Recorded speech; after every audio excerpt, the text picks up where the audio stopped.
Hi, this is Phil, and I'm here to tell you all about the Capes and Lunatics Patreon. Get early access to all of our interviews, including the monthly Chichester chats with writer and comic book legend D.G. Chichester, new episodes of classic Capes and Lunatics shows, including The Quantum Zone, This, That, or the Third, and many, many more specials, all completely uncensored. Access starts for $3 a month, full video when you pledge $5 a month. Check out the link in our show notes, or go to patreon.com/capesandlunatics. Hope to see you there. This is Ron Mars. You are listening to the Capes and Lunatics podcast. In brightest day, in blackest night, no evil shall escape my sight, but those who worship evil's might. Beware my power. Green Lantern's light. Hello and welcome back to Sector 2814, the Green Lantern podcast. I am Phil. Joining me, as always, Master of the Core, it is... I am Will. Hey, everyone. And we even drug in another lantern this time. The Phantom Owl. No, the Biscuit Owl. It is Justin the Owl, of course. Hello there. And I'm not wearing green. I'm wearing red. Because I think if I wear a lantern, I'd probably be a red lantern. Righteous rage. I'm down with that. Yeah. It can get pretty ragey sometimes. I was going to say that Justin is the new little Hellfire. If you listen to any of our shows, you probably know Justin by now. So he's the new Lilith. If you heard any of our other shows, I'm sure you probably know who Justin is. Talking about all those men he gets, while smoking a fat one. The new Lilith Hellfire, everyone. A different version, multiverse version. Yes. All right, so I know Will's already chomping at the bit. Yes, Green Lantern number 3 came out last week, William. I haven't got it yet, so... Again, we don't get really explanations about, why is the ring cutting out, why can't he leave Earth, and you saw that preview where it's like now he can make constructs that are different colors, kind of like Abin Sur's original ring could do. Yeah. And Sinestro was basically like kind of blackmailing some aliens that are already on Earth to get some lackeys to attack Ferris Air. So then Carol has a little talk with Hal. He's like, "Oh, he's trying to call you out and stuff," and he's like, "Oh, I'll handle it." And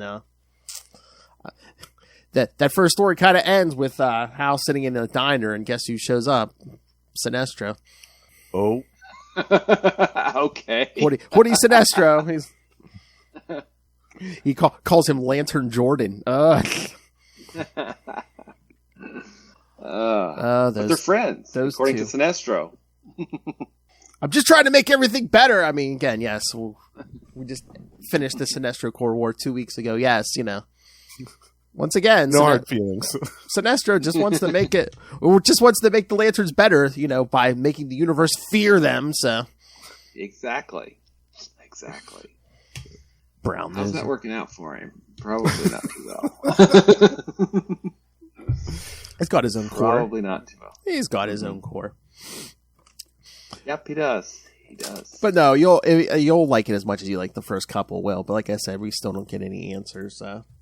Yeah, I'm hoping by the end of either 4, we've got some answers. Not all of them, obviously, or 6. Maybe that first arc. Assuming that's an arc. Yeah. I'm sure I'm probably the only person on the planet that's ever griped that Night Terrors came in and stomped all over 2 months of our book with, basically nothing happening while it was stomping all over our book.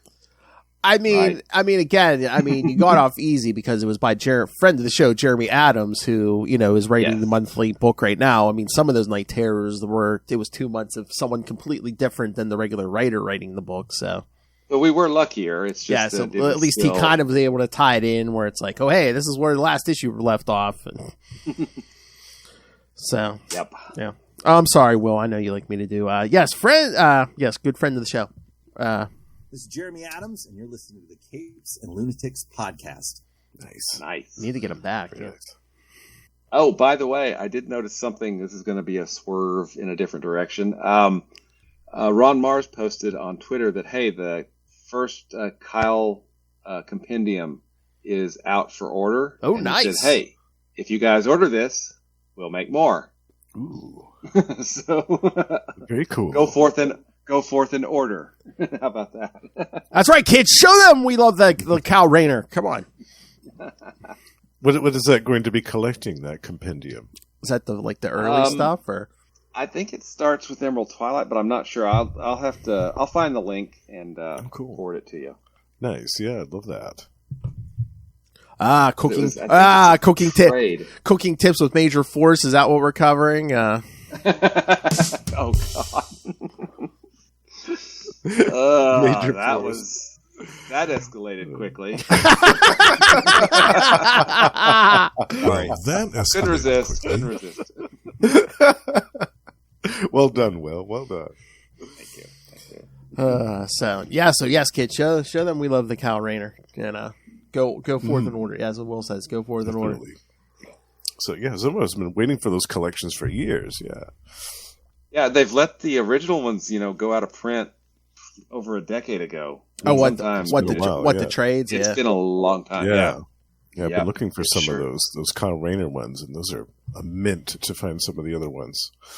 Yeah. Yeah. Let's see. I think I'm pulling up Ron Mars's Twitter feed here real quick, and there we go. The Kyle Rayner Compendium. Kyle Rayner Rising Compendium is what it's called. Oh. And I'll have to. So it just has a picture of the cover, which is Kyle with his symbol behind him. So I'll see what I can find out more about it and report back to you guys. Cool. Nice. Yeah, because me and Justin were just talking Green Lantern last night on Electric Mullet, because one of the issues we covered was that Action Comics 589 with the Green Lantern Corps. So of course we had the Aricia's in there, so of course we have to mention another dark time for Hal Jordan. Will Yes. Yeah, exactly. And it was so weird because it was Action 589, so Kat Matui's in there. I'm like, like a year, or a little over a year. I didn't even know that. It's going to be I didn't her even final know that until fate. Phil told me about her demise in that issue. I had no idea that happened in Action Comics. The first Action Comics it was- Weekly issue. Yeah. Yep. It's so strange. So weird. I mean, it was so. And my understanding of the story, and this could be wrong. I think it was. I saw maybe a YouTube thing on this or something, but at the time, Englehart and Staton on Green Lantern was really popular. So when they took over the book, was it like 200, 201 over there when they renamed it Green Lantern Corps? It was really, really popular. So when they decided to reboot Action Comics Weekly, they wanted somebody to anchor it. Mm-hmm. So they basically said, "Hey, you guys are going to come anchor this," and they were like, "We're happy doing what we're doing, but okay." And then they said, "No, never mind." So they canceled Green Lantern, and then they didn't end up doing the book in Action Comics Weekly, so somebody else did. I see. And it was just nuts. I mean, wow. I'm still annoyed because Kat Matui was a long-time Green Lantern, not just a female love interest for one of the. She had been a Green Lantern since the 60s. Yeah. Right. Long time. And to just have a wacky, let's see, Predator controlled, Star Sapphire controlled, whatever controlled Carol Ferris come in and just knife her. It was kind of that's weak. Yeah. Ugh. Yeah. And like I said, it was in the kitchen again. Yeah, in the kitchen, cooking with Green Lantern. Dangerous. It's very dangerous.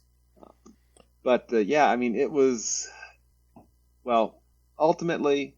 The first rule of Action Comics Weekly is that there is no Action Comics Weekly. So we don't talk about Action Comics Weekly yet. We don't talk about. I mean, what was it? It was like episode 2 or 3. We mentioned it. We just went. We did everything we needed to do in Action Comics Weekly. We're like, that's it. We're like, that's it. We're done. We're getting the Green Lantern number 1. The better. We're getting the Green Lantern number 1 in 1990. That's it. Yeah. Hit the fast forward button. No, I couldn't remember. I looked it up. Who wrote that story? Christopher Priest. So, yeah. Oh, who was, also, a really good writer, but, not one of the best decisions that, maybe he didn't make it. I don't know, but the result is not awesome. Just with Death's revolving door, I'm surprised no one's ever brought her back yet. Me too. Yeah. Okay, I have watched. So shout out to Dan at Mosaic Comics on his podcast, because I listen to that every time he puts it out. He has a theory. So spoilers. I'm going to give everybody a second to talk about spoilers. We're going to talk very spoilery. So he has I think a really valid theory about the identity of the Revenant Queen. Ooh. Oh. Being a zombie Katmatui from that other universe. Okay. That'd be cool. So I think it's a really good theory. Yeah, because your boy Philip Kennedy Johnson's been doing a John Stewart backup in the Green Lantern book, Justin. But yeah. What is it? Is it this week or next week? John's getting his own miniseries. It's cool. Was it Green Lantern? I think it's War this Journal? week. Yeah. Oh, it's a full miniseries. I think so. Mm-hmm. Oh, cool. I think it's 4 issues. Yeah, this week. Yeah, Green Lantern War Journal. Yeah, so yes, tomorrow. Awesome. Yes, I'll get it. Yes. Green Lantern War Journal. Nice. Oh, yeah. Suck it, Frank Castle.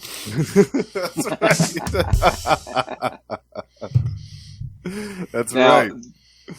There is in that in this issue of Green Lantern, I think that there's a page, or the previous issue, where it talks about redacted. It shows the United Planets saying, "Hey, this has happened, and then they redact a bunch of stuff, and they have Green Lantern Kyle Rayner, location redacted or something like that. So everybody else is mentioned straight up that reassigned or something like that.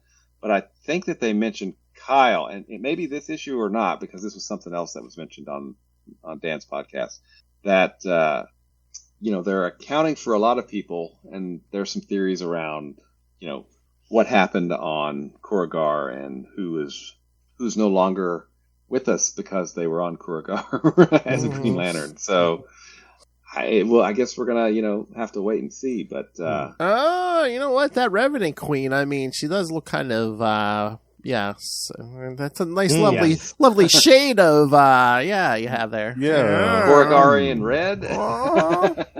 Interesting. And I think the ring that makes it to our universe at the end of that, it looks very much like a Star Sapphire ring to me, though. So I don't know, which is really kind of interesting when you think about the thing that we don't talk about. All right. So talking of things popping in and out of rings, let's get to. Why don't we get to the issues?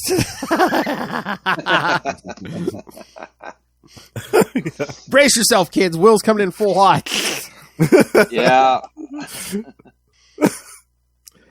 But yeah, we're doing some. We did some Brave and the Bold last week. We're doing more this week, and then we're doing 3 issues of DC, Legends of the DC Universe next week, because we needed to kill a couple weeks, Justin. That way, first week of January, we're starting Blackest Night. Boom. Oh wow! Very nice. Yep, absolutely. It's going to be pretty cool. Yeah, have you Dead ever of Winter? We're starting the.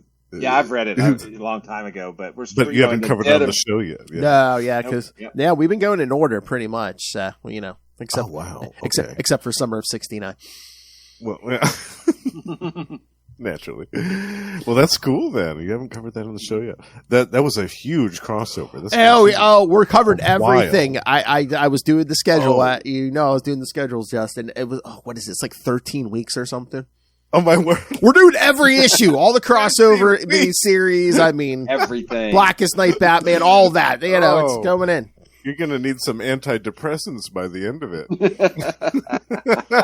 Maybe all that death and mayhem. Yes, that's right. All right, but let's get to these Brave and the Bold issues. Last week was a little, who heavy. Batman, my favorite character. Not a Batman to be found this week, Ray. So it's safe to listen. That's right. Absolutely. All right. So we got a 4-issue arc, and then we got the a little one and done. But yeah, Justin's here because two of his favorite characters, the Phantom Stranger and Dr. Fate, are in these. So Yes, very happy about that. Yeah, and I didn't know about these, so thank you for pointing these in. That's what we were saying. We hadn't read these either. I just saw these were around at the time, and I was like, yeah, let's do them. I missed them when they came out too. I'd never read them, so I'm like, hey, this is cool. Yeah, that is cool. Not as cool as I'd hoped. Well, yeah, cool. Still cool. All right, that's good.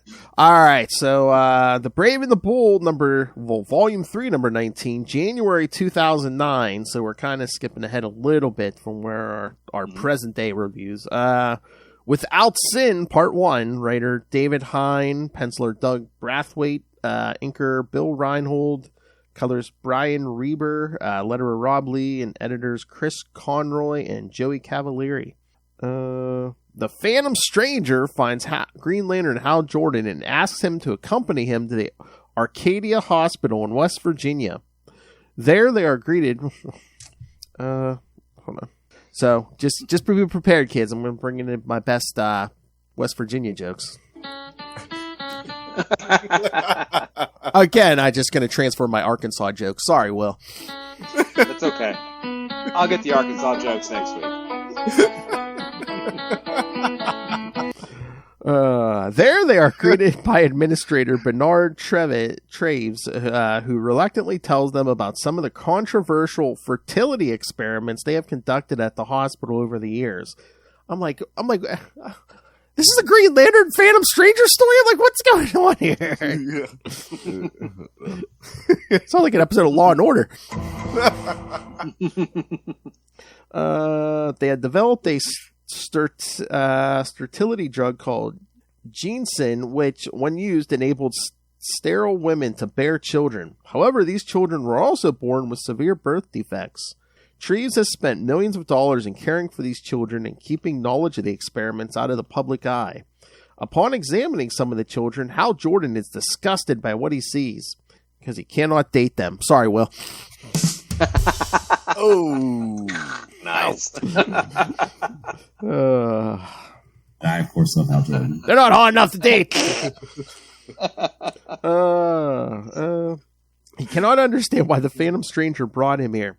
At the stranger's urgings, Dr. Traves shows how one particular child, Cora is autistic, but has recently begun writing passages in a journal in an alien tongue. One of the passages includes the traditional Green Lantern oath. Hal decides to take Cora's journals to the Guardians of the Universe. The Phantom Stranger volunteers to accompany him. Flying the Oa, Hal presents the girl's journals to the Guardians, who determine that the writings may be connected to recent events taking place in... All right, brace yourself, Will. Sector 3897! He's like, there's only 3,600 sectors! Come on, man. They had to break it. It's a sphere, 360 degrees. Come on. You don't. Yes, that annoyed the heck out of me. They instruct Jordan to go to the planet Kalo and assist that world's Green Lantern, Orlin. Jordan wants the stranger to accompany him, and the Guardians reluctantly agree. Arriving on Kalo, they meet Orlin, who tells them of the recent destruction of a city called Chimera. He believes that Chimera was ravaged by rival gangs of smugglers hoping to illegally export a narcotic plant called Bellamort. Orlin tells Jordan how Bellamort is the cash crop of the entire civilization. Jordan and Orlin fly to Chimera, where they assist a rescue team. Commander Vitrak shows them that the townfolk died of an apparent virus that caused severe necrosis in the bodies. The Phantom Stranger appears with a look of consternation upon his face. He suspects that there is magic at work here and that in some way connected to Cora. Back on Earth, Cora suddenly has a seizure. The doctor rushes into an emergency room until they stabilize her condition. Words begin appearing on Cora's monitor screen. Don't let me die. Keep me alive. If I die, everyone dies.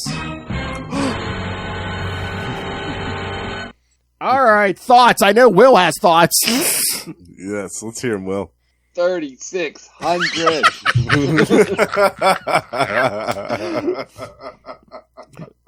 I read that and went, wait, what? Come on. Yeah. This whole storyline, but like especially this issue, like when Hal says he wants the Phantom Stranger to like accompany him, aren't they like, well, who is this man? And I'm like, even if you don't know his origin, shouldn't the Guardians know who the Phantom Stranger is? The Guardians should know who he is. Yeah. Yeah. In our billions of years of life, we've never run across this gentleman, this cosmic being. And he's been around for almost as long. Yeah, no. Exactly, yeah. And I like, I found it also annoying that, hey, this is outside our area of influence, but you're the Guardians of the universe. Okay? Yeah. The whole thing. Quote, where's my car? The whole thing. So you can't pick and choose. Yeah. Yeah. Right. Wasn't the Starheart like their attempt to like tame magic and stuff? I'm like, yeah. So they know they've about monkeyed magic. with magic before, Right.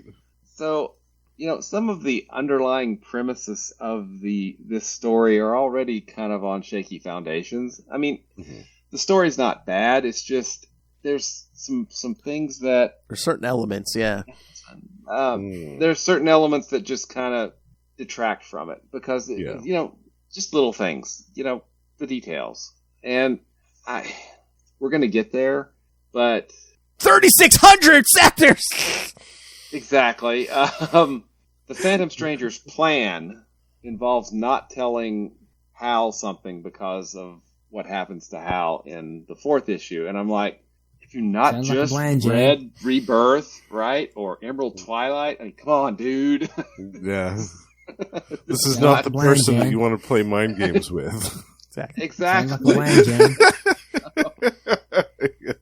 You do not want to manipulate this person. You might want to have picked a different Green Lantern. Perhaps, yeah. Sounds like a plan, Jan. The plan to the whole thing that gets kicked off, which endangers everybody at the hospital, all the other children, the entire universe. It just seems like, wait, this is like kind of complicated. Why don't we just not and stop this person? Because how powerful? I mean, yeah, and I'm just like, wait a minute. So does the alien influence is it because these children have birth defects, or does that detail have no bearing on the rest of the story? Is it just a coincidence? I'm like, I don't know. Yeah. It's just a really weird place to start. How about that? It is. Sector 3984.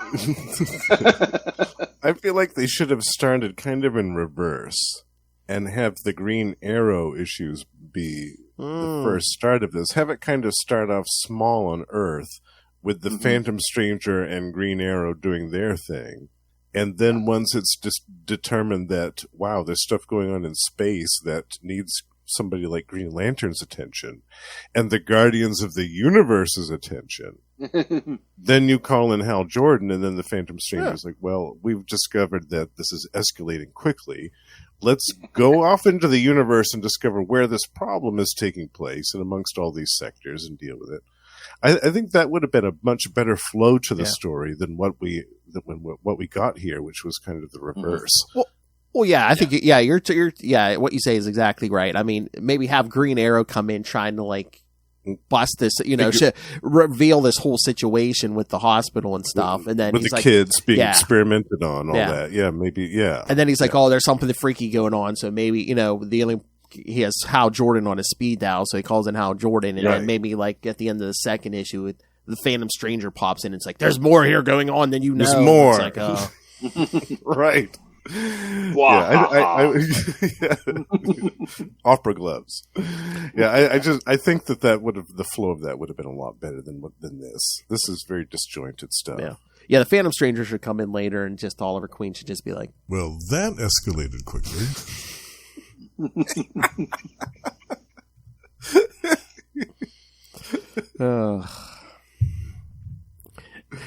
it was just I don't know. It doesn't feel like a Green Lantern story to me. No. I don't know if that makes sense. I mean, I think the Phantom Stranger is a lot, or the Phantom Stranger as a concept is a bit more malleable than what, at least from my point of view, is what I expect from a Green Lantern story, which is probably a little harder edge sci-fi. Whereas the Phantom Stranger can kind of walk fantasy, sci-fi, can walk in all those places, right? All kinds of stuff. Yeah, right. And this is both supernatural and involves a planet that's outside the known universe. Yeah. And it's just, I don't know. It like I said, it to me, it doesn't feel like a Green Lantern story. And it's not a bad story. It's just not right. Great. Yeah. Right? Yeah, it's not a bad story. No, it's just, it's very strangely structured, I think. Yeah. Yeah. Yeah, I mean, at certain points, I'm like, wait a minute, is this like? I'm like, this doesn't seem like a Green Lantern story. I don't know if this is a Phantom Stranger. It doesn't seem like a Phantom Stranger story. It seems to bounce because again, you're going from the stuff in this hospital to this alien planet with this plant thing or whatever, all in one issue. Yeah. That's a bit jarring. Yeah. All right. Well, should we get to part 2? Yes. I can't remember. Can't remember if it's this issue or the next one. There's a moment I don't know. I'll ask Justin about there's something with the Phantom Stranger. I'm like, is this really with the Phantom? Okay. Oh, okay. Yeah. All right. Can I quote our friend Ray for a second? I love Batman. Batman. My favorite character. F? Oh, okay. What the F? This is the Phantom Stranger, and what happens in issue 3, I think, I'm like, wait, what? Yeah. That doesn't make any sense. I had problems with this. Yeah. I had problems with this. This is what happens when Phil suggests some issues and he hasn't read them first. All right. It's okay. It's okay. Yeah, I still had fun reading these. Yeah. I mean, it's always great to read comics that you haven't read before. Oh, yeah. Absolutely. All right, The Brave and the Bold number 20, February 2009, Without Sin Part 2. It looks like the same team, except looks like we got I think a new inker, Bill Reinhold, and a new colorist, Art Lyon.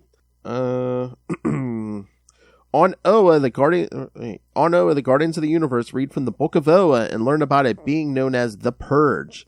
They believe that the Purge is responsible for what has taken place on Kalo. In the Kaloan city of Chimera, Green Lanterns Hal Jordan and Orlin, as well as the Phantom Stranger, investigate the recently devastated city. They find a Protean survivor who tells them of the Purge, the so-called Eater of Light. They take the survivor to the Galizia Medical Research Center, and the Phantom Stranger tells the Green Lanterns that there is something definitely mystical about the attack. Later that evening, Hal Jordan grows restless and decides to continue looking for answers without Orlin or the Stranger. He touches down in a field of Bellamort and analyzes it with his ring. Shockingly, he discovers that Bellamort is actually lethal to Kaloans.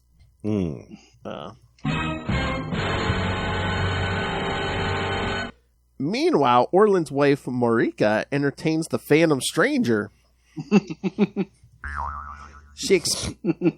She exposes Hale to him to the Bellamort, and the Stranger suddenly falls over in pain. At the Galicia Hospital, the Purge makes its presence known. It locates the Protean survivor and assimilates him. The Purge then seeks out Orlin's family. He attacks Marika and kills her.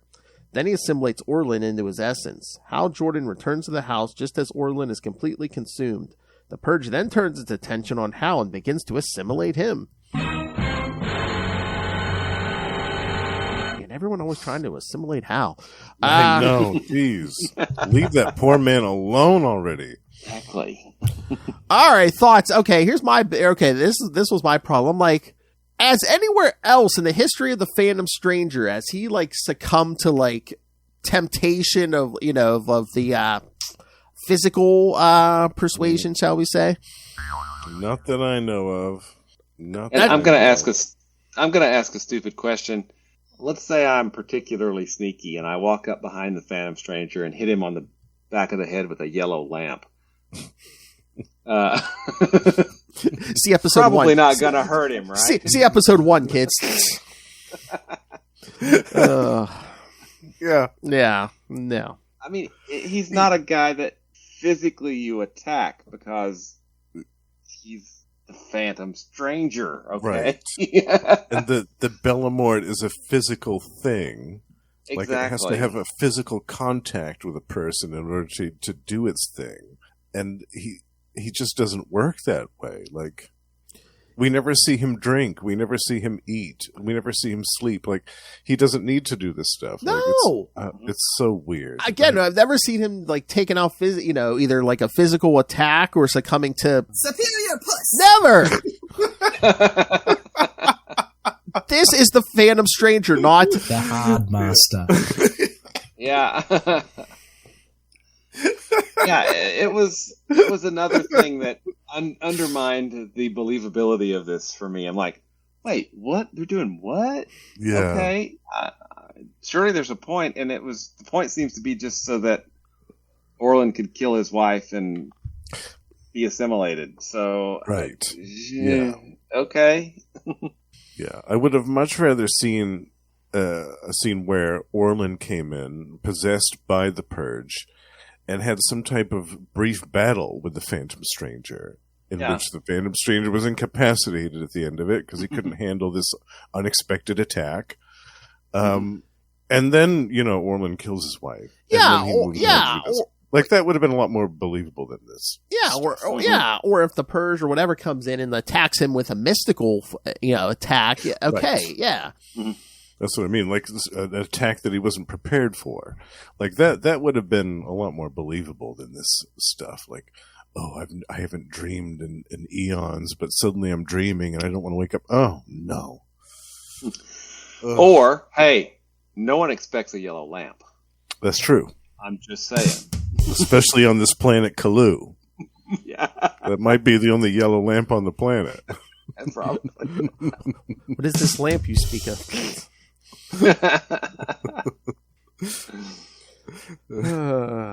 So, okay, thank you. I'm not the only one who had a problem with that whole thing. Okay. No, I did not like that. Nope. Yeah.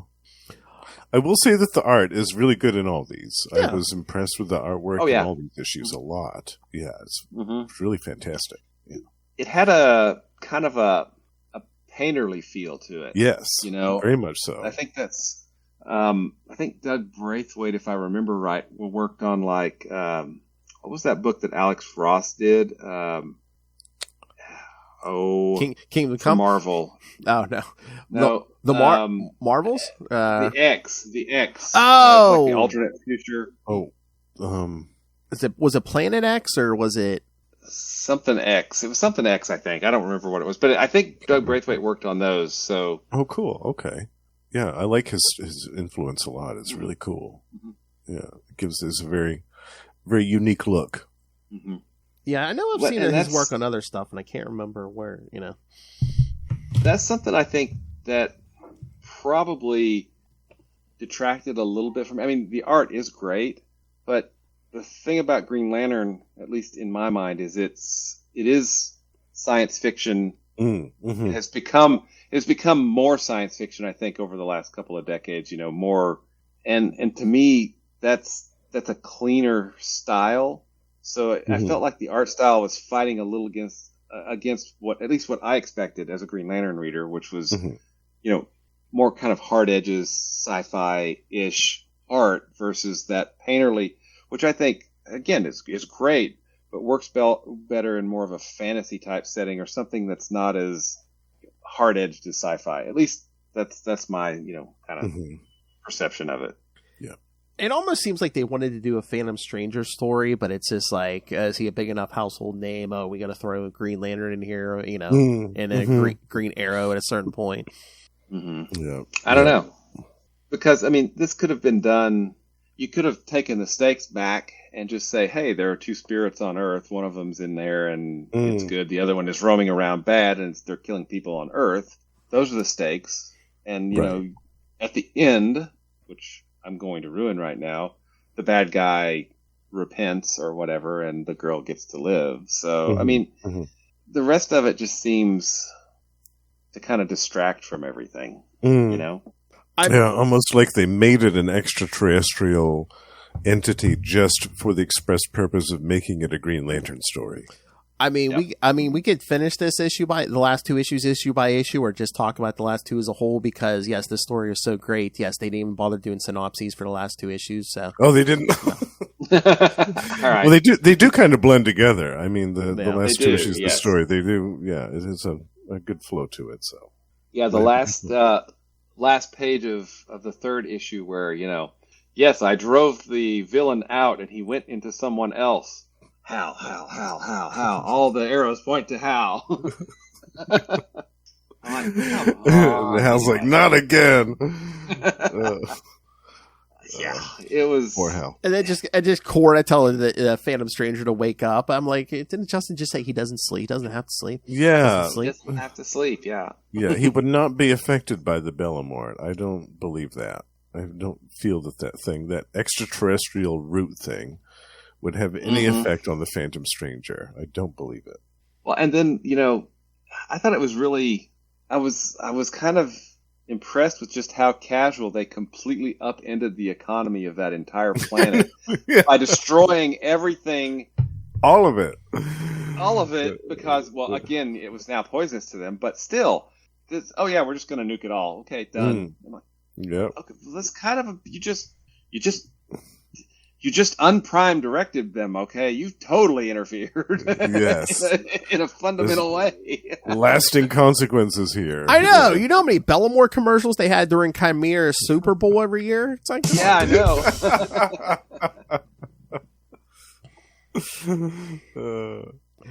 And then we get.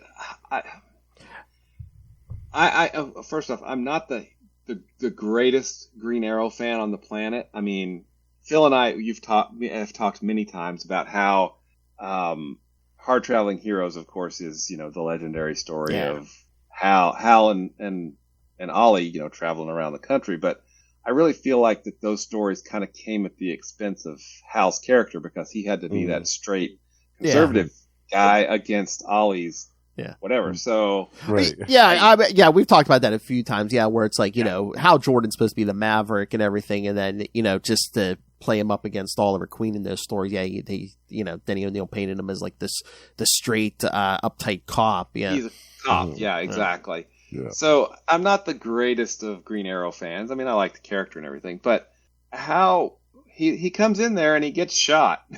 I'm just gonna play it. Yeah. Very easily, I might add. And again, I'm assuming they wanted to try to use other characters, but it's like, the kids need protection, so the Phantom Stranger calls in Green Arrow.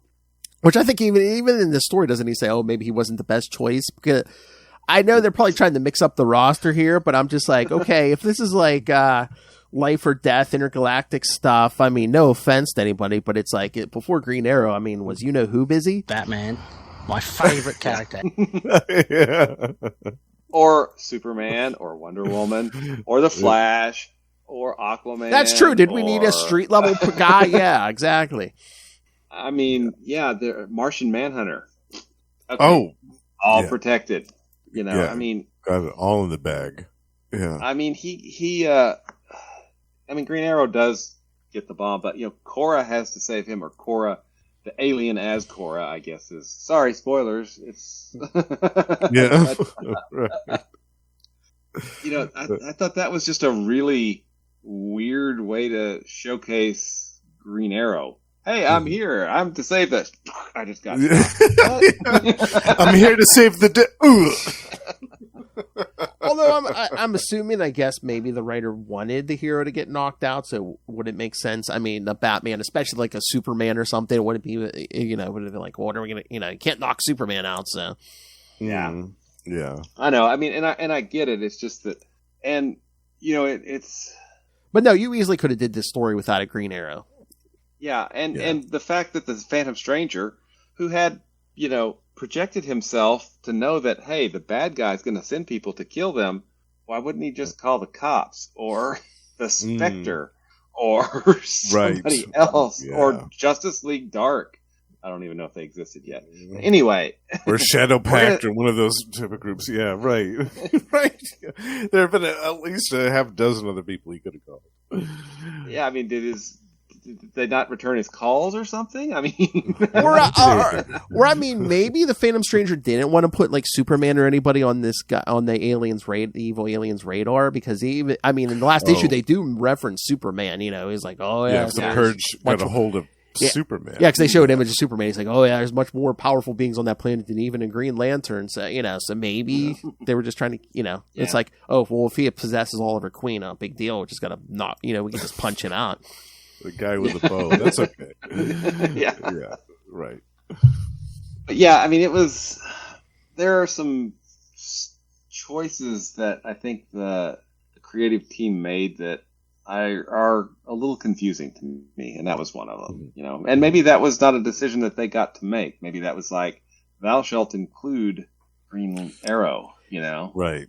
It almost seemed like they wanted to shoehorn in another character, so it's like, oh yeah, for some reason maybe it's just like we don't want to put the Phantom Stranger on four issues in a row, so it's like, because like I said, I hadn't read these, so I thought this was like two separate arcs for a minute there. Me too. So it's like, maybe they were just like, oh, so that we could slap Green Arrow on the cover for 2 months, It's like, that is to me what it felt like. It's like, well, we got to put another character in there. This is a 4-part story, and Phantom Stranger and Green Lantern aren't going to sell all 4 parts, so we need somebody else. Who do we got? And I guess Green Arrow was the most logical choice at the time. But I still think if they had flipped it, if they had the 2 Green Arrow issues first, and then had the Phantom Stranger issues afterwards, and had things go into space and have the story kind of take that progression, I think it would have hit differently. I think it would have been more satisfactory. So what you're saying, Justin, is they should have started low and just escalated each time? Well, that escalated quickly. Yes. I agree. I agree. So the whole plan, now that we're to the final issue, is, hey, I'm the Phantom Stranger. I know that there is a roaming spirit of a mystic from millions or billions of years ago. I don't know what the answer was.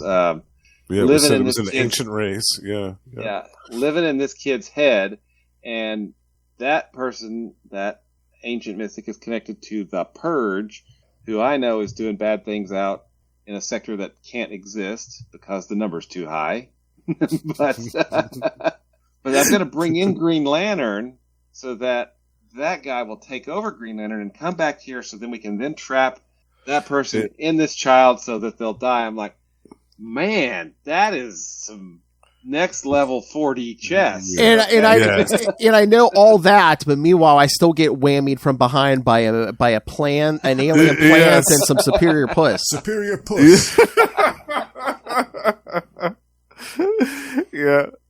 Yeah, you almost expect him to have like Rorschach in his room with all these different pictures. Red string. A parchment with red string and tacks all through them, like in the Phantom Stranger's room, to put this type of convoluted arcane plan together. But yes, he missed the part where he was put to sleep by the alien root and seduced by Orland's wife, Marika. Yep. Yeah. So what are we grading this arc? What the F? There were a few moments where I'm like, exactly was what I thought. Yeah. But the art was really good. Yes, the art and is the good. story's not bad. It's just not great. It's just the concept was cool. There's some inconsistencies. Is that the nice way to put it? Yeah. The Purge reminded me of, there's an old Defenders villain that you guys might remember from early 80s, late 70s, early 80s. Null the Living Darkness. Yes! And the Purge reminded me of that, because that was like an ancient race that basically they didn't have they couldn't figure out the meaning of life, so they all killed themselves, and their residual like hatred and bitterness and everything gave birth to this entity called Null the Living Darkness. And that's kind of what the Purge reminded me of, kind of like how it was how it was pushing these people to suicide and all this stuff.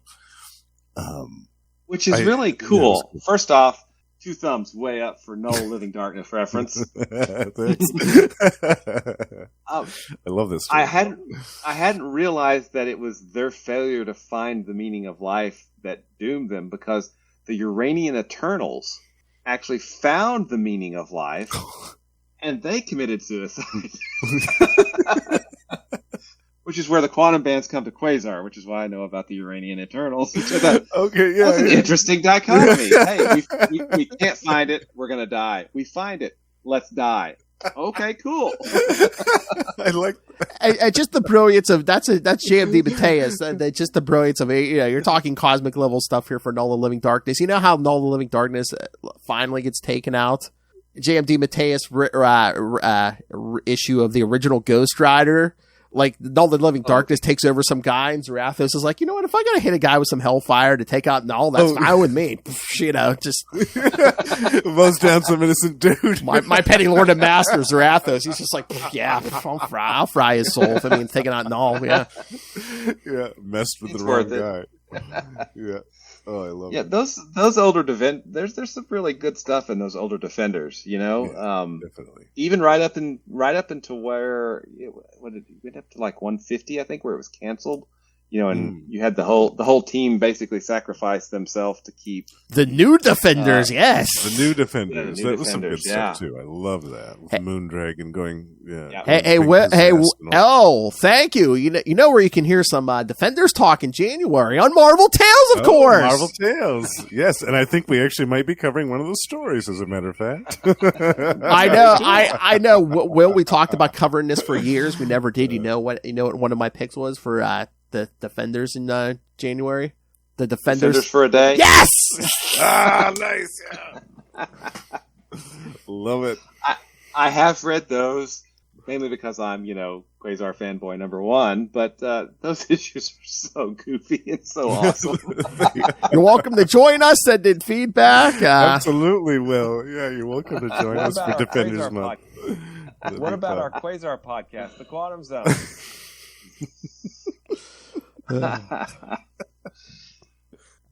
Every week, kids, that's how we started. What about our Quasar podcast, The Quantum Zone? That's right. Oh, we have one additional issue left, right? Yes, that's Dr. Fate, another of Justin's favorites. So all right. And I do have questions about Dr. Fate when we get to that point. So sure. All right, so yes, this one and done. Brave and the Bold number 30, February 2010. The Green and the Gold. This one is written by J. Michael Straczynski. Penciler and inker Jesus, Saez? Colorist Brian Miller, and editors Joey Cavalieri and Chris Conroy. Years ago, after the Gray Man was destroyed by the Lords of Order, see Justice League International. Speaking of JMD Mateus, the original Dr. Fate retired into space to meditate on the situation. There, Hal Jordan offers him a friendly shoulder. They shake hands. Nowadays, Hal Jordan is injured on a distant planet, and the energy of his ring is almost exhausted. When asking the ring about the nearest source of energy, this answers, within this ring. A astonished Green Lantern sees a materializing form towards him of the original Dr. Fate, who is inside his ring. When Fate and Jordan had shaken hands years ago, Fate sent a fraction of himself traveling through time within the ring in the current times. Hal Jordan tells how Fate and his wife Inza are already dead at this point in time. Fate explains that he has only enough power to sustain him and Jordan, then return to his body in his own time, passing along what he has learned there. The two begin to discuss whether Fate should use his energy to save Jordan, because it was never known the cause of Fate losing his immortality. Maybe this very spell Fate used was the reason. Even having the chance to be able to change his own destiny, Fate chooses to accept it and help Jordan to escape from the planet. Meanwhile, in the past, Dr. Fate realizes that his simulacrum has not returned to his own time, but accepts it with stoicism. All right. Oh my. Okay, I think I came up with another continuity besides the one you already mentioned, Will. So yeah. So First, I like the fact that Dr. Fate is, like, hey, there is destiny. The choices that we make are predetermined. Versus Hal saying, ain't nobody in charge of me. I'm willful and I make my own decisions. So I get the full philosophical, what they were going for. But that's not the same ring, okay? Oh, you mean the ring that gets destroyed in Emerald Twilight and reforged and given to Kyle Rayner? Yeah, no. Oh, yeah. But I was also thinking, well, I'm like, would Hal Jordan even be up in orbit in the past there? Because remember, at that point, Guy Gardner's in the Justice League because Hal Jordan's off wandering the country aimlessly, right? Yep. Yes, it would have been Guy at this point. Justice League International, yeah. Mm-hmm. And I mean, Hal was and if Hal was even on Earth, because he wanders around for a little while, and then the old timer creates the mosaic on Oa, and suddenly Hal's out recruiting, and he doesn't come back to Earth until issue like 25. Yeah. So, because I'm trying to remember if that was if Green Lantern 1 was before this or after this, or that Justice League issue. And the whole mere concept of Dr. Fate, being like Dr. Fate, flying up and doing something that Superman does, like flying up and taking a look at the planet. Like, that's not what Dr. Fate does, okay? Dr. Fate has this tower in Salem, Massachusetts, that's basically like the TARDIS in Doctor Who, or this M.C. Escher painting brought to life. And if he wants to do any meditating or any type of philosophical discussions or any type of analysis, this man has countless rooms and subrooms and chambers in his tower that he can go to at any time. He can converse with magi from different parts of the world, different parts of time, to have these discussions with. He's not going to fly up into orbit, gaze longingly at Earth, and then have a discussion with Green Lantern about it. Like, meanwhile, he's going to have a philosophical debate with that scholar Hal Jordan. Sorry, Will. Yes. Hey, pilots have to be smart. Hal's not. Well, I know. No, I mean, and for the record, I actually like their debate. The whole free will versus fate debate. I like that. Mm-hmm. I like that discussion. Yes, Dr. Fate, very on brand to believing in fate. Yes. Sure. Yeah. I mean, I like that. That whole discussion was cool. And the whole fact that, Hal was kind of poisoned and he kind of needed a little bit of help with these weird insects. That was kind of cool too. But like, I just, having this simulacrum implanted with a handshake and having it be that the reason why was because his glove was yellow. And all of it just kind of hit wrong with me. I kept thinking, no. The other thing that got me too was Green Lanterns have a protective field around them, and Hal didn't. He just let them slice him. I mean, it was. Yeah, he let it down for 1 millisecond, I guess, and that was which is weird.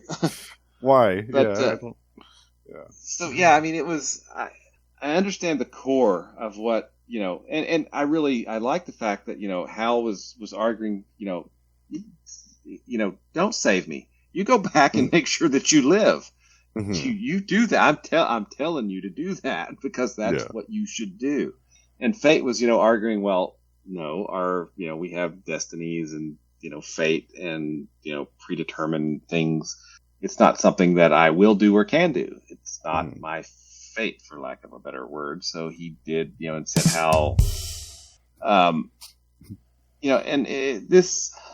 I don't know. It seems like liberties had to be taken with both characters to get them to the point where they could have that discussion, right? Yeah, it did seem that way. Yeah. Was that discussion, the best part of the issue in my mind? It was. Was it worth the liberties that had to be taken to get us there? And I'm not convinced necessarily that it was. I'm not either. All right, I looked it up. All right, so yes, the whole thing with the Gray Man was Justice League International number 7, November 1987. I looked up what Green Lantern was going on in November 1987. Green Lantern Corps 218. Will Oh, okay. So that book hadn't even finished yet. So that's before Action Comics Weekly, because then you have the Malvolio stuff in there too with that ring too. With another ring. Where Malvolio switches rings with him. Yes. So many rings. So Dr. Fate should have been plopping out of Malvolio's ring. Yes. Hey, Hal. Whoa, you're not Hal. Malvolio, who's still plotting revenge against Hal Jordan, 30 some years later. Yeah. 30 years later. Yeah. Yeah, exactly. So, yeah, I mean, the art on this, though, was gorgeous. Oh, Don't yeah. get me wrong. The art is really good. Really good. Every issue tonight, all these Brave and the Bold, the art was the strong, Yes. I agree. Absolutely. Definitely. Yeah. Yeah. Dr. Fate looked good. Green Lantern looked good. Like all the weird alien insects look cool. Yeah. It was an interesting concept for an issue, but the execution was just not, it wasn't what I wanted. Yeah. It didn't hit right for me. And the fact too that we got reminded of that atrocious 0 Hour stuff. Ugh. Where they de-aged Kent and Inza and left them to that horrible death. They basically slaughtered the whole Justice Society except for Jay Garrick and Alan Scott. Yeah. So actually, and I have some questions about Dr. Fate. So the Dr. Fate that we see in the Justice League International, that's Kent Nelson, but and Inza is his wife, who's she actually becomes Dr. Fate for a while, correct? She does, yes. Okay. Dr. Fate had his own series, I think concurrently at the time when Justice League International was going, that started out, J.M. DeMatteis was writing that one. And he wrote that up, I think, up until number 25. And then after that, Inza took over, and Bill Messner-Loebs wrote the rest of that series, which was excellent. I'd recommend that to anybody who hasn't read that, yeah.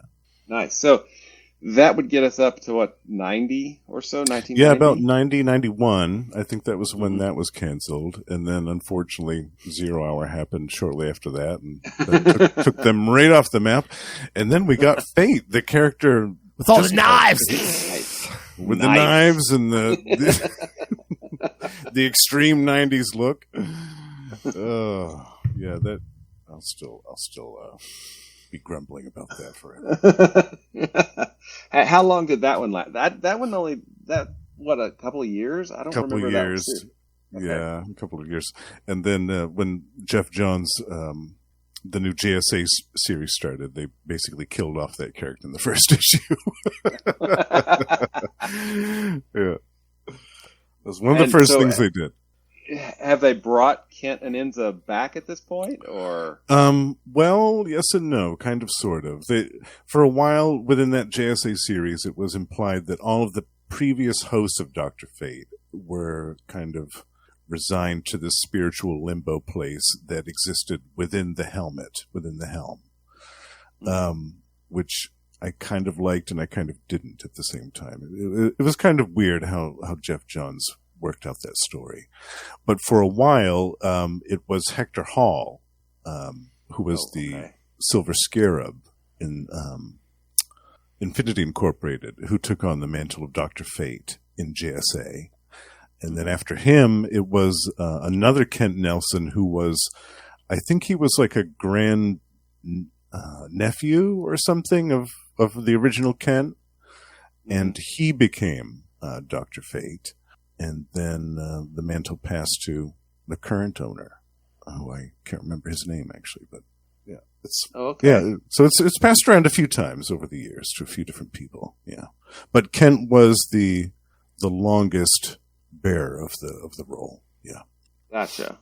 Okay, cool.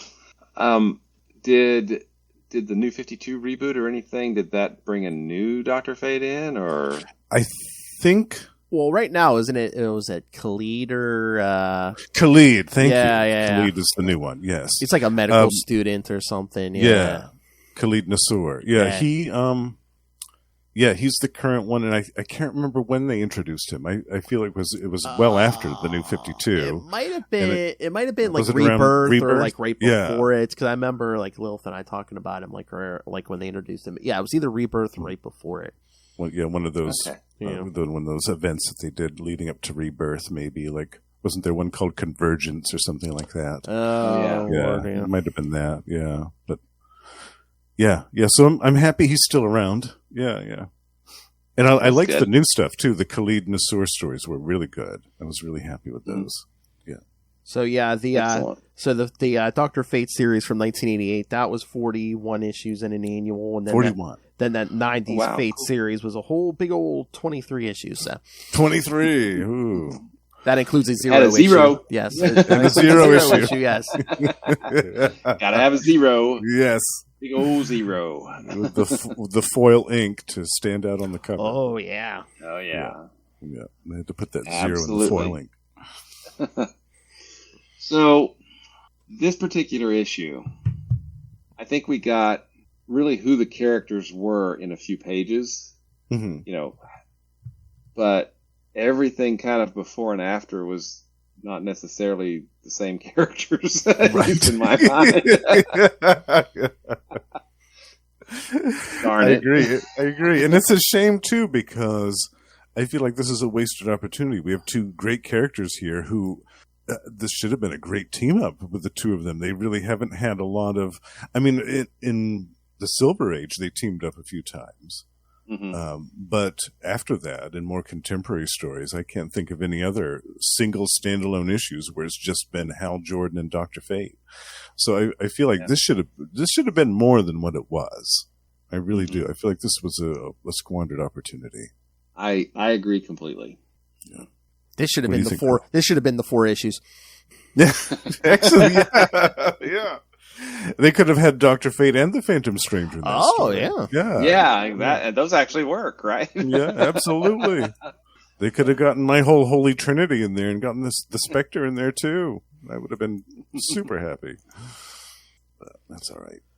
So actually, okay, you brought up the Spectre, and the Spectre is both an annoyance of mine, but also a really amazing series. Another J.M. DeMatteis, yeah. Yes. So for me, taking kind of when you get right down to it, Hal is is a test pilot. He's the test pilot. What's the name of the test pilot from the 60s? Chuck Yeager. The Right Stuff. Chuck Yeager. Yeah. Oh, he's Chuck Yeager, right? Mm-hmm. Yeah. He's the man with the right stuff. He walks out of the desert. That's another day at the office while wreckage burns behind him. Like whatever. No big deal. Yeah. No big deal. And merging that ultimate kind of 60s sci-fi hero with the Spectre, I was just like, no, no, please, let's just kill him. Okay, let's just leave him.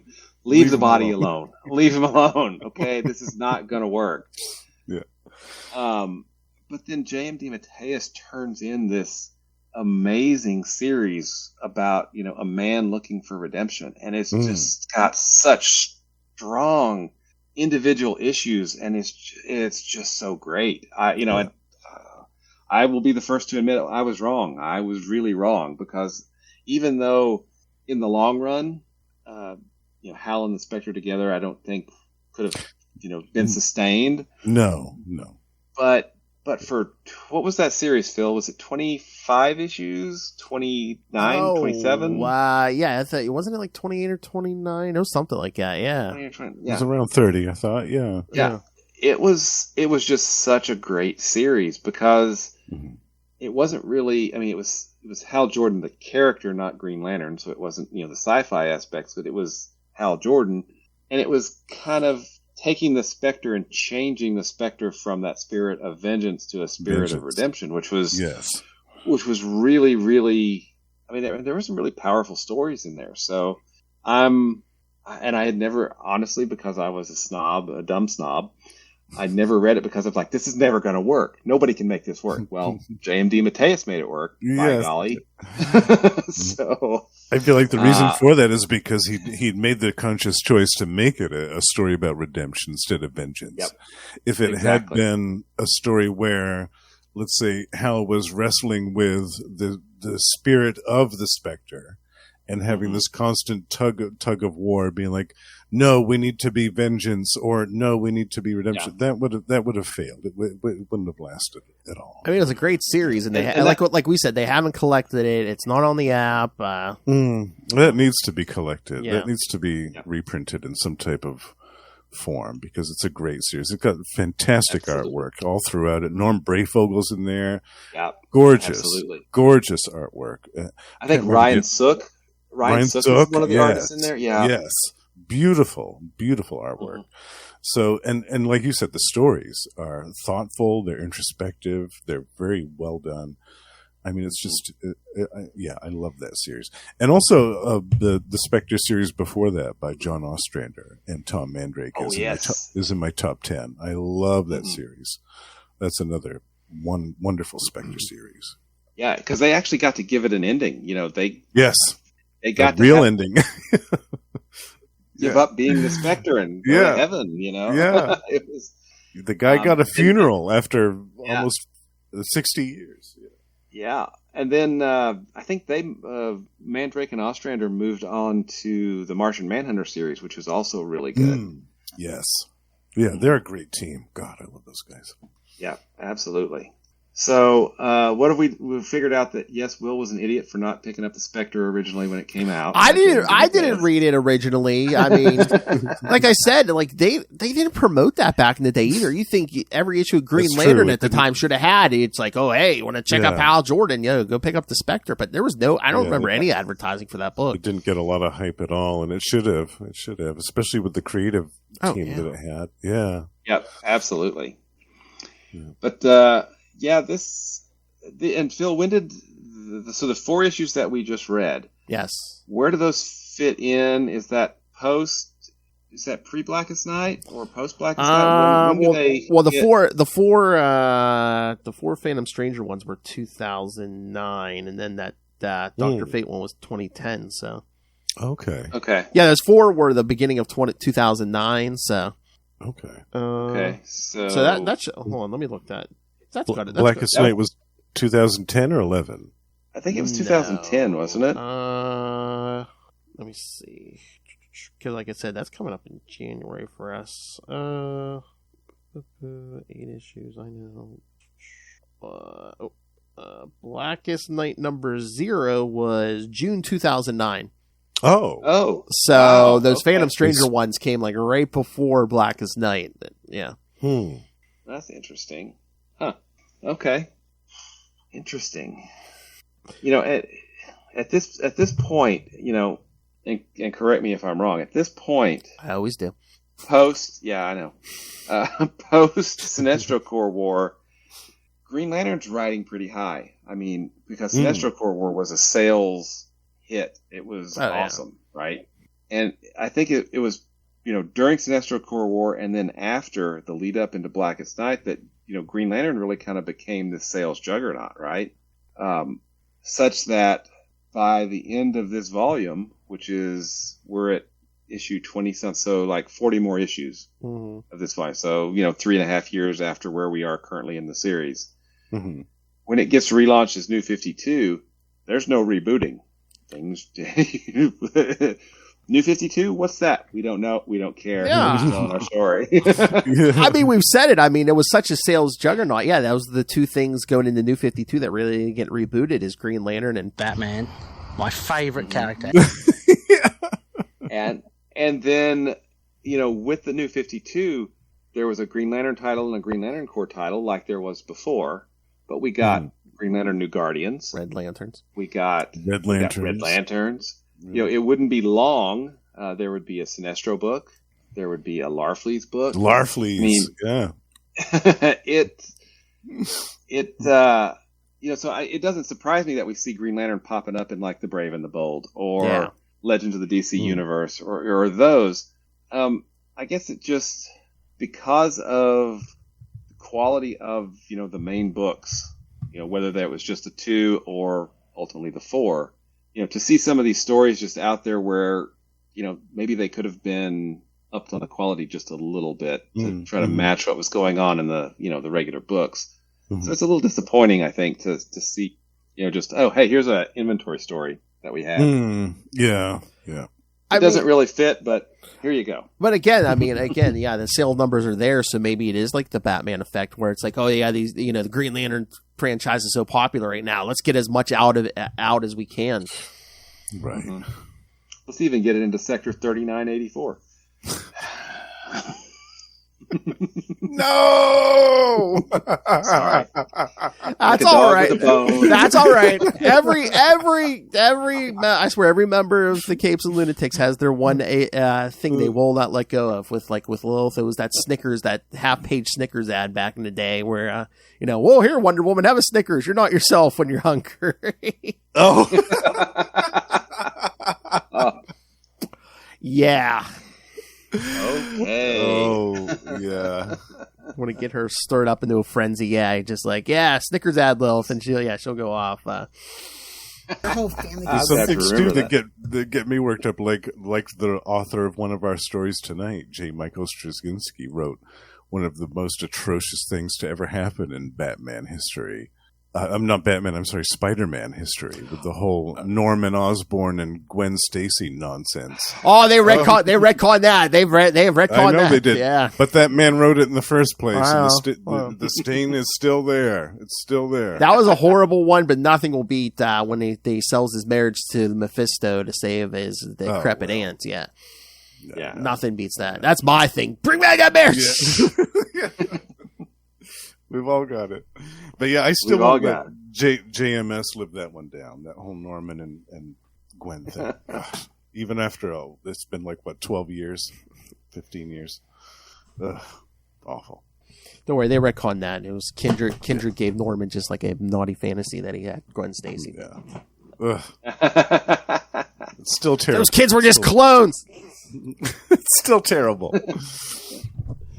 I said, bring back that marriage. I said, I can bring back that marriage in one word, turn everything around. Mysterio. Boom. Yes. It was all an illusion. All of it. I love it. Not a hoax, not a trick, not an imaginary story. Because none of them are. Yeah. That's right. They all are. All right. So if the nerd's done ranting about numbers, so should we get out of here? I am. All right, so next week we'll be killing time. One more week, we'll be doing Legends of the DC Universe 7 through 9, another Green Lantern, Green Arrow team up story written by Mr. Dennis O'Neil himself. So, ooh, very cool. Yep. Mm-hmm. Was that also from this time period? I think it was a little before. I think it might have been. I think 2000. Was it? It was maybe pre-Rebirth, wasn't it? Oh. Yeah, I think it might have been early here. I'm looking it up, and it might have been. I think it's 2001, 2002. I was gonna say I thought it was early 2000s. Yeah. Or, cool. Hold on. If I can spell would help. It was called Legends of the DC Universe. Yeah. It was kind of like Brave and the Bold, but it's it really wasn't always a team up book. Because I do remember there was a Barry Allen Flash story that was a few issues. And, had painted covers for the most part, if I remember right. Number 7, August 1998. So 98. Oh, wow. Yeah. Oh, wow. Even earlier than I thought. Yeah, there's the cover of the number 7. Yeah, see the painted covers. Yeah. I don't remember that at all. I always liked those showcase anthologies that they did. They did Showcase 93 and Showcase 94. I used to like those. Yeah, written by Dennis O'Neil and pencils by Greg Land. So. Oh, cool. That should be really good then. Oh, yeah. Mm-hmm.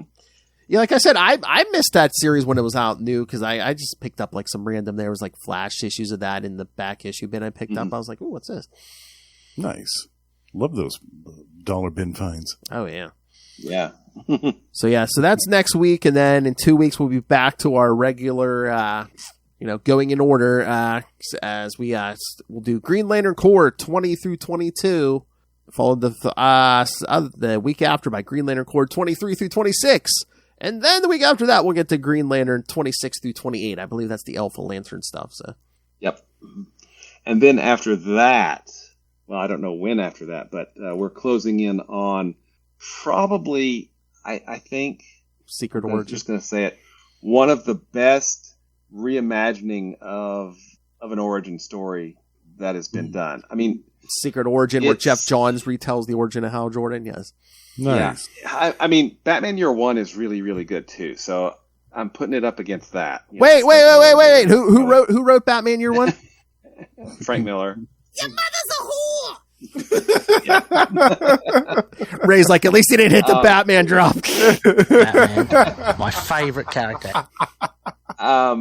But it's just so well done. Yeah. And I think part of the reason it's so well done is because it has such obvious thematic ties and, continuity ties into everything that's going on into the Green Lantern book at that time. Mm-hmm. And one thing, and I may have mentioned this before, Phil, but I'd always thought that Jeff Johns had introduced the whole his father died in front of him. That came directly out of Emerald Dawn. Yeah. Mm. Which was, Keith Giffen, Christopher Priest, and the writer who we don't discuss. Yeah. That was like 1990, yeah. 90s. I know. Yeah. Wow. So, I mean, the thing about Johns is he finds these disparate bits of stuff and puts them together in a unique way that just makes it even better. I mean, it really, that's so, yeah, I'm looking, it's been a long time since I've read Secret Origin, but I remember really, really liking it, and I'm looking forward to seeing it again. Nice. All right. So send us your thoughts, kids, on all that upcoming stuff. Every time we mention the schedule, Will's like, Secret Origins. I can't wait to get Secret Origin. Will's, it could be like another Green Lantern Rebirth. He could be like, oh, yeah. Yes. I'll wear my Green Lantern cap and my ring and a shirt and be ready to go. Funny Grab my lantern. Funny he didn't mention pants, kids. All right, so send us your thoughts on all of it. Email us, capesandlunatics@gmail.com, or call the voicemail 614-382-2737. That's 614-38-CAPES. And remember, you can find all things Capes and Lunatics episodes, social media, merchandise, and the Patreon, where you can find many things like all of Wolf Hellfire's drunken rants on Heroes Reborn, the review of Mystery Men, the movie from 1999 that Tyler and I just did for this month. So find all of it all in one place. That's Linktree. Tubespace.io/Capes and Lunatics Podcast Network. That's tubespace.io/Capes and Lunatics Podcast Network. All right. We're going to do Will's plugs because Justin has a ton of them. All right, Will. Master of the Core, Master of the Quantum Zone, Master of Podcasting, and his own Kickstarter comics. Where can people find you? You can find me at Walred. That's at WALLRED at Gmail, and it's still Twitter until they start charging for it, and then I'm not going to do that. I'm also Walred at Blue Sky and Facebook and other places that you can, of course, find me. If you'd like to check out the comics that I write, you can do that at crossoverdivision.com. Thank you, Phil. There's number four. Number four. Nice. Yeah. And Diary of Night at diaryofnight.com. And if you'd like to check out some cool comics, obviously you have good taste, so you can... You probably love Marvel's Quasar almost as much as Phil and I love Marvel's Quasar. So you can check out all kinds of cool stuff about Quasar at the Quantum Zone, quantumzone.org. I'll put it in my navel. Hey, boys, you look at the party? I love the party. He goes limp in my grip. I hope it's going somewhere nice. And of course, the infamous. They aren't even attempting to enter our orifices. Thank you, Tom DeFalco, for writing that in Fantastic Four. Star Blast. The gift that keeps on giving. I am God. Seems like I'm getting a package every other day. And of course, I, of course, love Hal Jordan. All right, now we get to this, Justin. Thank you for joining us, Justin. But yes, you can. Thank you for having me. You can hear him regularly at the end of every month on Ray's favorite show, We Are the Night, the Batman podcast, talking about that maniac, Jean-Paul Valley. Now we're doing twice a month with Mr. Tyler Patrick and sometimes Mr. James Cole, Electric Mullet, the Superman podcast. We just recorded episode 6. Greatest podcast name ever.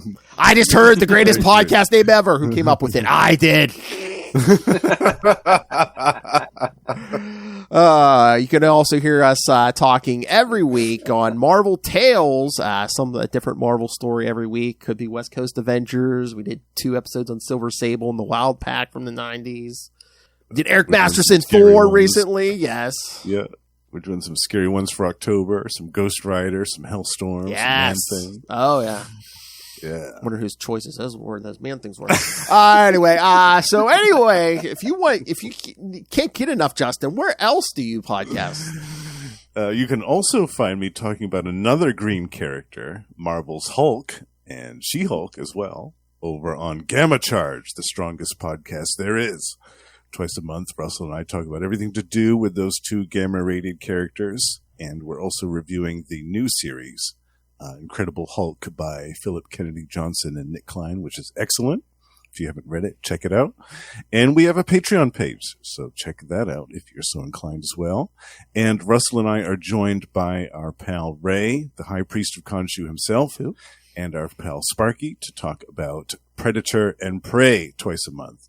The Yocha podcast, where twice a month we talk about everything to do with Fox's Predator in movies, action figures, comic books, and more. And Russell and I also have restarted another podcast from the past, Gone the Form of Man, the Etrigan podcast, talking everything to do with DC's Demon, going all the way back to 1973 with Jack Kirby's original series. It's been super fun. And on our first episode, we were joined by Matt and Jacob from the Bronze Age Monsters podcast, which is always great to talk to them. And last but not least, the Lost Library of Legends, my solo podcast dedicated to obscure comic books, series and characters from the last 40 years, is now out. 2 years in the making. 2 years in the making. The first introductory episode is now available to listen to, and it's not a hoax. Not a dream, not an imaginary story. Scream at! Not an imposter. Tapping my way downtown. Giant-sized man thing. Well, that escalated quickly. Cock-a-doodle-doo. So you people didn't think I was telling the truth. Justin had like 20 podcasts. Yes. Yeah. And once again, he's the busiest man in podcasting now that Ray's addicted to the Marvel Snap. Marvel Snap. Thank you for joining us, everyone. Come back next time for Legends of the DC Universe 7 through 9. And I know it's not Marvel Snap, Ray, but it just sounds funnier. It's some other Marvel game, but Snap just sounds. Because if he's on, yeah, you saw him. It's like if I say Marvel Snap, he could actually he's like that. Yeah, immediately, yeah.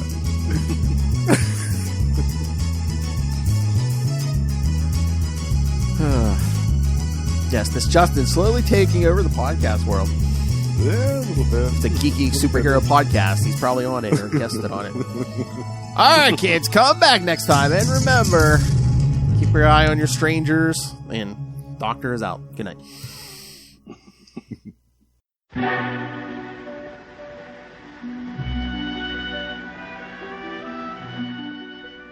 Good evening.